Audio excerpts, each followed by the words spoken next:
The Walls. Simone Maddox as Rebecca. Hannah Trusty as Misty. Talen Winchester as Mitch. And Ronnie Benson as Will.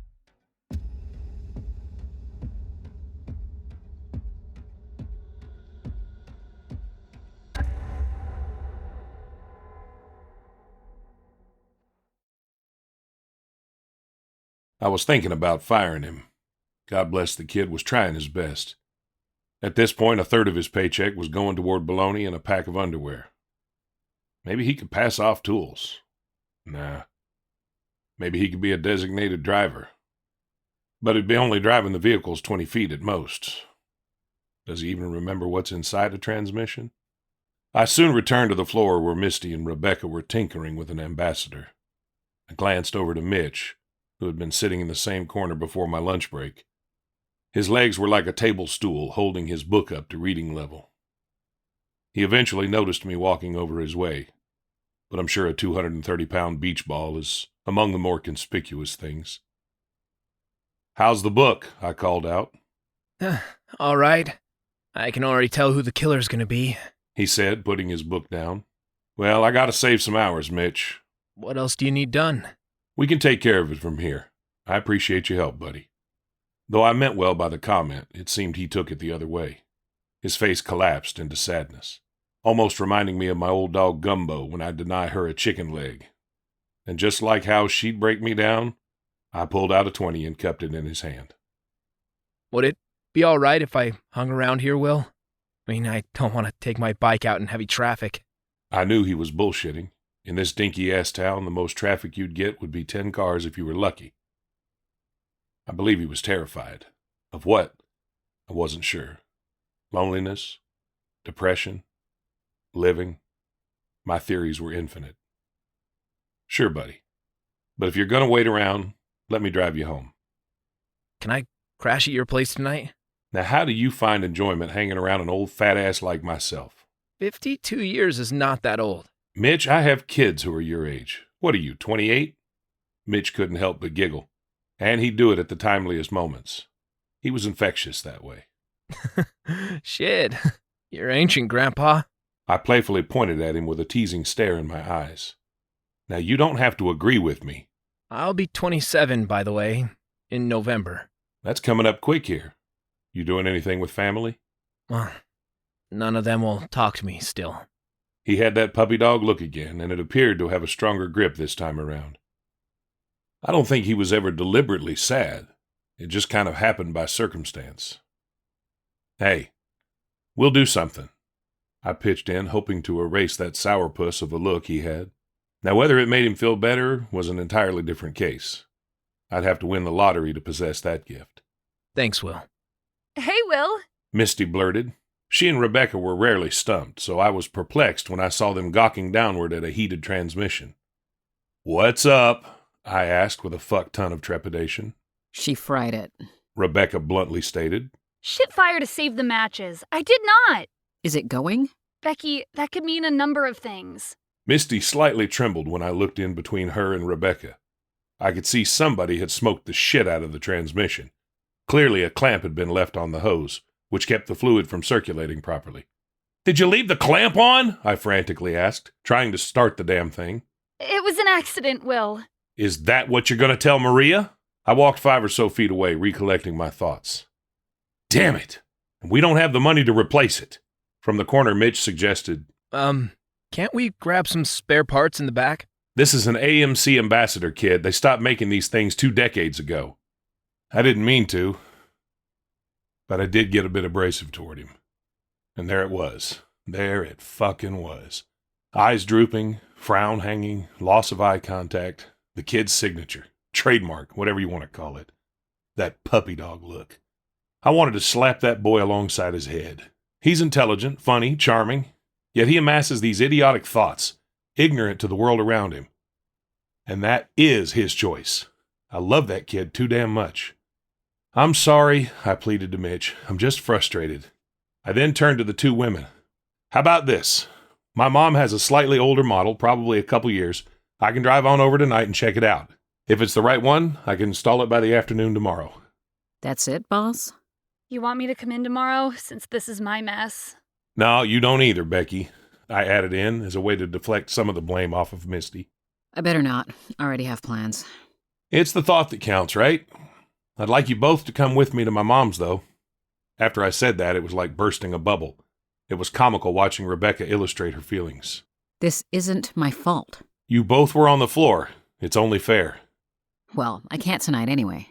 Freddie will be the first to tell me if you stepped one foot into his bar. It was like playing a game with her sometimes. Because she had worked with me for 8 years, I picked up the tricks of her trade and could counter them. Every time she'd give up sooner and sooner.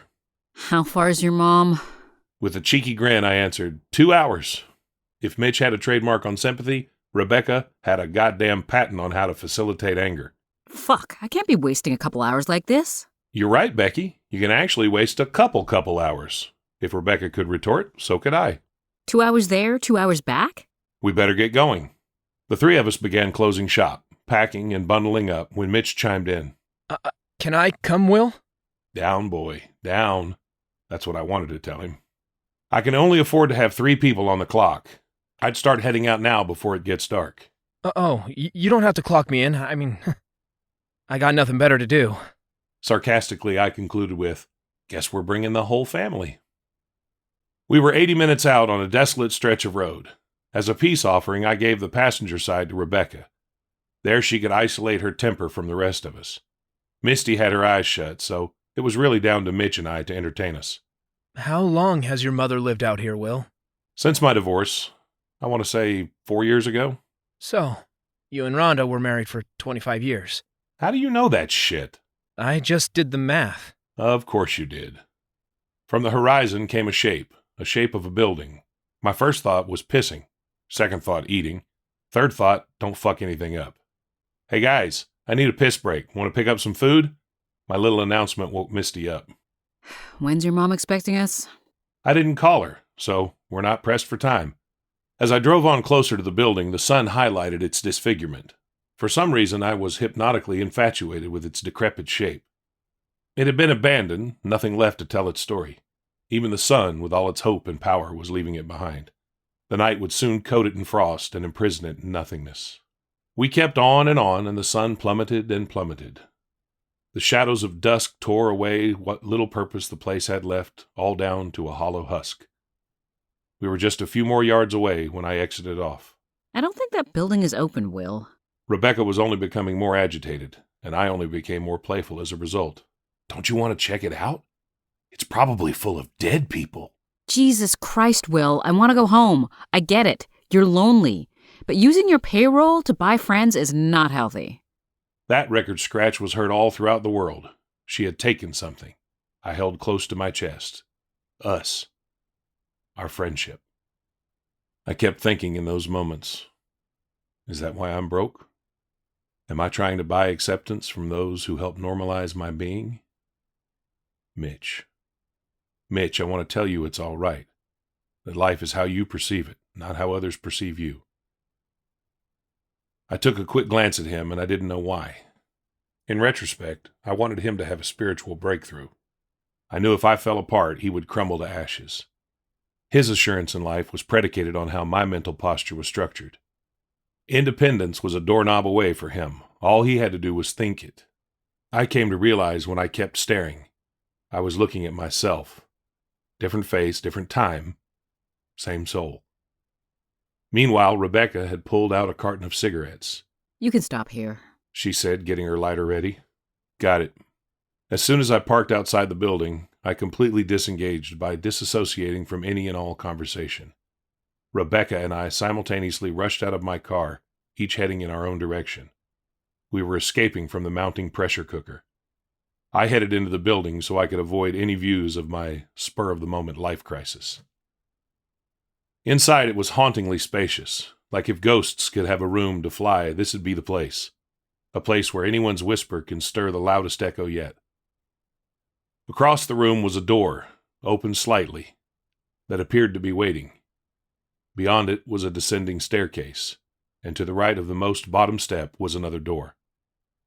Past the last door, I stood in a room that was absent of any character. I felt a switch and pulled it down, turning on the light. It had no furniture, no pictures, not even a window. This room had more spirit left than me. Seconds added into a minute, and a minute multiplied into several. Eventually, the three found their way down to me. They piled on in like ants. I think we're ready to go, Will. I could read the fact they were reading me. Even Rebecca elegantly restructured her stature to appear friendlier. I'll never forget Mitch's mannerisms. He stood there for a moment, just as I had minutes prior, with a vulnerable visage. This room had that power. Misty took a few steps ahead of me as she eyed the room. I don't like this place. I can see why it's abandoned. I was still stuck in my own world until a wail from Misty's mouth jolted me forward. I stumbled my eyes over, and there she was, dangling from the wall. Her hands were nowhere to be found. Instead, they were nubs, gradually being sucked in by the surface she was planted into. Her fingers, her knuckles, were spilling all over it. It looked like somebody was painting her missing limbs onto the wall. Please, help! Misty began to cry. I was too awestruck at first. I gawked at how pretty it was. I was back on the streets of New York, watching them artists dazzle me with their merging of colors from just a couple of spray cans. Will! Grab me! Her nose spewed snot, and it splashed onto my face. That was what pulled me out of my trance. Misty spastically swerved her legs like a pendulum, which caused the room's door to slam us in. The door tightened its grip from what I heard. As soon as I could, I sprinted to her knee and hugged myself around her waist. Stretching the hump of my back outward, I tugged her torso. Tragically, it was putting too much pressure on me to pull her body against the wall's gravity.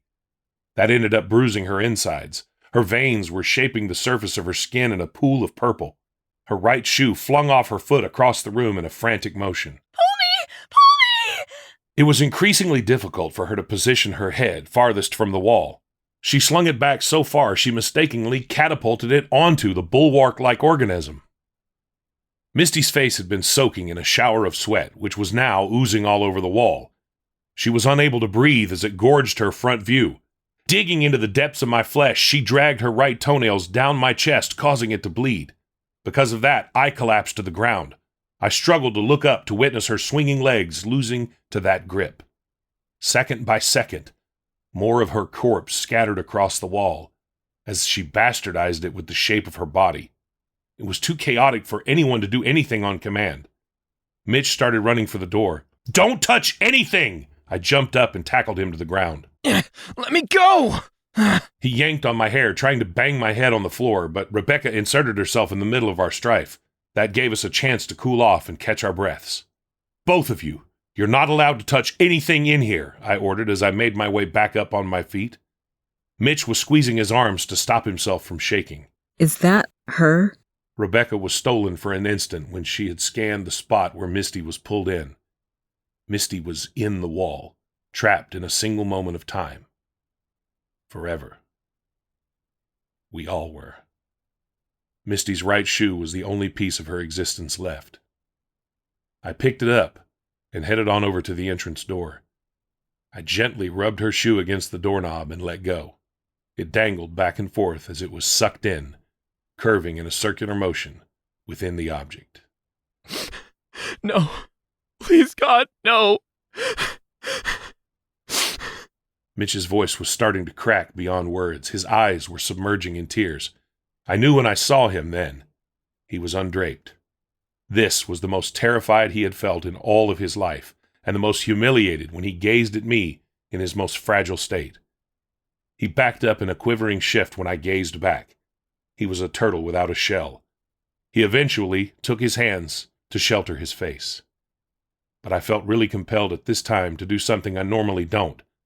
I walked up and surged my hands around his wrists to pull his hands away. This kid was finally coming out, and I wanted him to know I'd embrace his quiddities. I gobbled him in my arms, which inevitably was the breaking point for me. I broke down in my own pity, lathering under my faucet of teardrops. Rebecca had been mewling in her own space as she examined us. Her mien was that of shock. In that short period, she had lost one of her closest friends and was observing me nurture Mitch under the guise of friendship. She paced on over to both of us, and I took her in as well.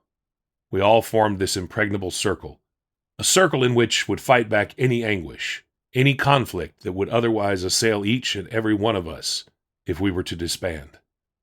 We had to stick together, not just for us, but for Misty especially. She would still be alive as long as we kept her alive. A few hours elapsed. Rebecca and I couldn't sleep due to how cold it was. I couldn't tell if Mitch had finally dozed off. He eventually fell into me when I was hugging him earlier, and at that point nothing would stop him from temporary slumber. He found what seemed like a comfortable position. He took his puffiest jacket and cushioned it like he would a pillow. Afterward, it looked like he had enough clothing to maintain what little warmth there was. Rebecca and I were seated crisscross next to each other, while Mitch lay in front of us. He reminded me when I used to stop by one of those niche stores and gloss over the covers of erotic magazines. I had to fiddle a couple times before I finally found a decent position to rest. After pensively looking down at him for a number of minutes, I noticed he'd shake and shiver in short intervals. I pulled off my first layer and gently placed the coat over his body. I had 2 more layers on, so I wasn't in too much trouble yet. God, I had over 200 pounds as my heater, while he sat at a measly 150 easy. You care a lot about him, Rebecca commented as if she were breaking nuts like a nutcracker. He's had it rough. Parents don't talk to him. Support network is shit. He deserves so much more, Becky. I'm sometimes scared. I paused because I didn't want to speak it. The thought of it churned my heart and strangled my throat. Scared. Scared he's going to kill himself. Rebecca quickly became melancholic. She didn't know what to say after that. Maybe she knew it was true, that Mitch would do it. I needed her to scrutinize me. I needed her to say I was fucking wrong, that she saw more in Mitch than I ever could. Instead, the somber mood pierced my heart. I continued to talk because the quietude was getting to me. I see myself in him. Maybe that's not a good thing. At least, I think so. Why's that? Here I am, divorced, struggling day to day. There it was. That pressure on my neck. It was pushing in the stem of my throat. I'd cough and lose volume whilst attempting to speak. Mitch is confused. He's going to do things because he thinks it's the correct way, the formulated way, not because of him. I glanced over at the knob of the entrance door, and the shoe had remained there all this time, just as Misty did on the wall behind us. It's like he's trying to wear a shoe size he can't fit into. He can't walk steady because of it, so he relies on others to carry him. But I'm not always going to be there to carry him. Rebecca took her hands and caressed my head. I made sure Mitch was still sound asleep. I didn't want him seeing me like this. I'm sorry I blew up at you earlier. That's all she said in that moment, and all that needed to be spoken. I think we both found tranquility then, and that helped us to find the alleviation to sleep. Ah! I woke up in a panic when a scream from Rebecca stirred an array of fear. The room was moving. The walls were closing in. I assumed it was an earthquake, judging by how rough every movement was. I became nauseous, just trying to crawl. I wanted to lie face down, remaining still. Help me! Will! I cracked my head, and through the vibrations managed to make out Rebecca and how the tip of her head started to spill onto the barrier.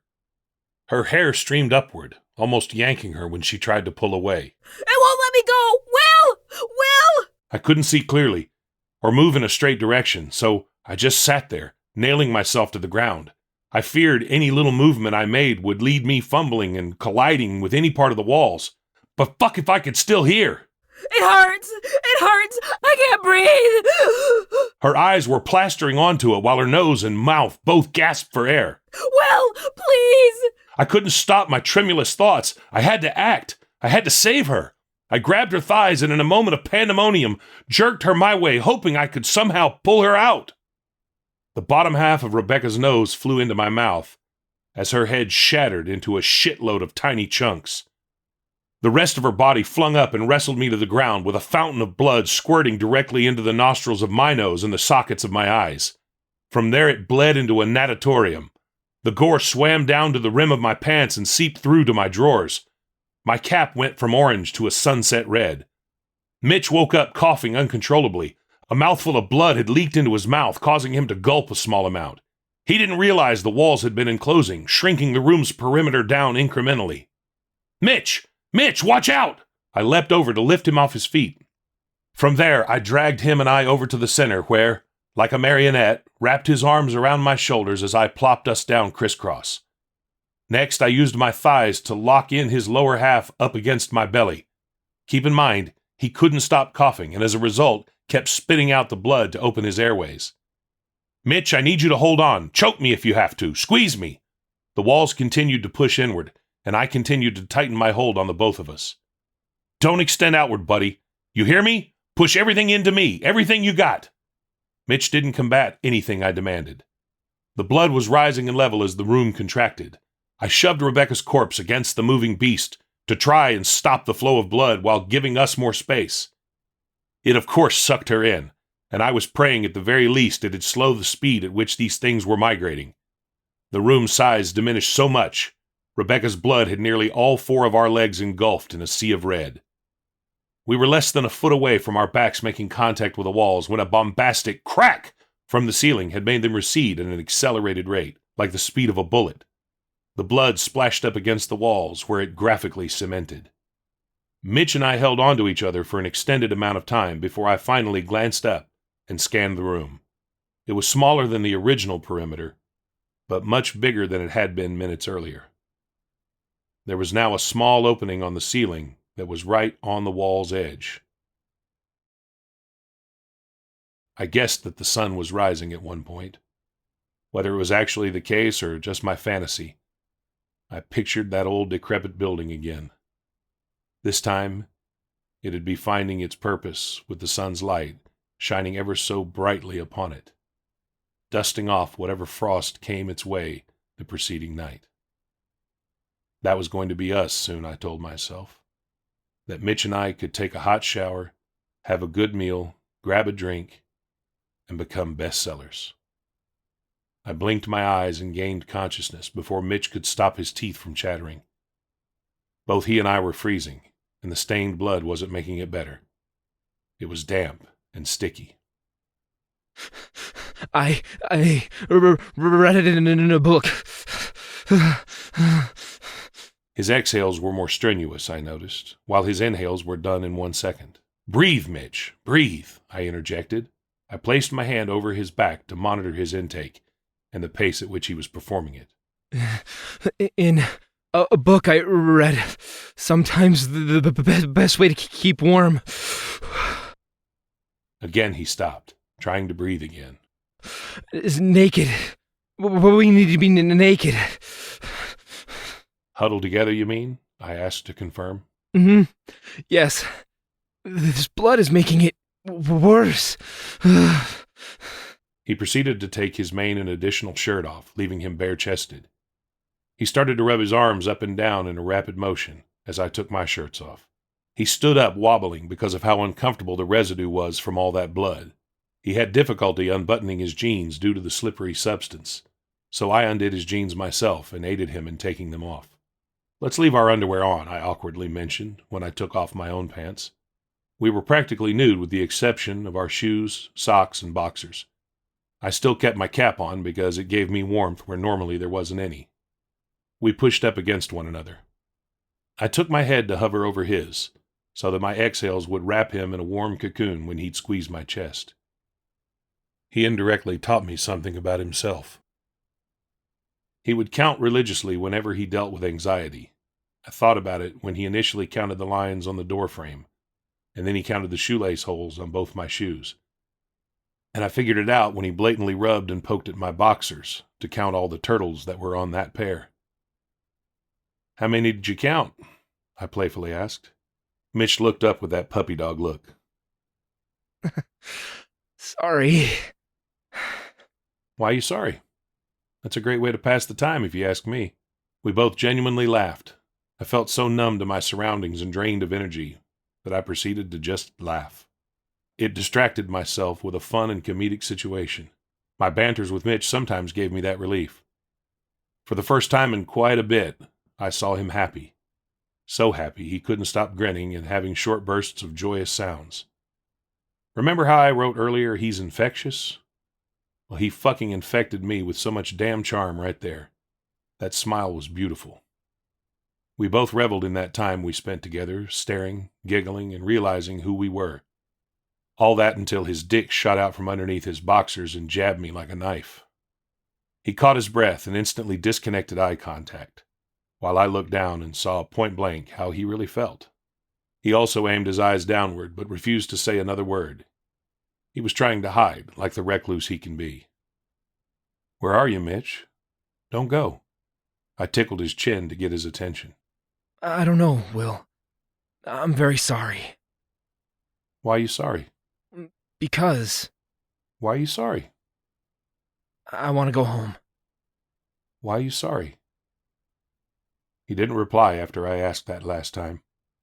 He instead watched how the skin of my belly rested against the elasticity of my boxers, where hair curled over the rim. He was tantalized by forbidden fruit. 31. There are 31 turtles on your underwear, he mentioned, and after that there was a long pause. The two of us continued to clutch one another. Our fingers were nailed into the skin of each other's backs. He'd find his way closer and closer to absorb heat. He ended up plumping in the center of my lap, where both he and I found the friction we'd been searching for.